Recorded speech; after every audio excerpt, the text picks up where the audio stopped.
আসসালামু আলাইকুম। আপনারা অনেকেই জানতে চেয়েছেন যে ভুট্টা সেচ আগে দিব নাকি সার আগে দিব। যদিও এই বিষয়টি এর আগে আমি একটা ভিডিওতে বলেছিলাম আপনাদের যে সেচ আগে দিবেন নাকি সার আগে দিবেন।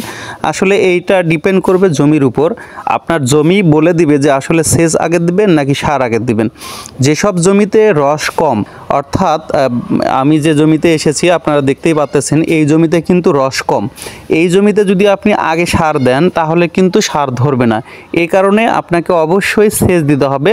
তবে যদি জমি সমতল হয়, সমান হয়, সেক্ষেত্রে সার ছিটিয়ে দিয়ে আপনি কিছুক্ষণ পরেই সেচ দিতে পারেন, আবার একদিন পরেও সেচ দিতে পারেন। আবার যদি মনে করেন যে না আমি আগে সেচ দিব তারপরে সার দেব, সেক্ষেত্রেও আপনি দিতে পারেন। তবে যদি জমিতে পর্যাপ্ত রস থাকে, যেমন স্কিমের যে জমিগুলো যেগুলোতে আমরা ধান চাষ করে থাকি, সেই জমিগুলোতে কিন্তু সহজেই খুব দ্রুত সেচ দেওয়া যাবে না।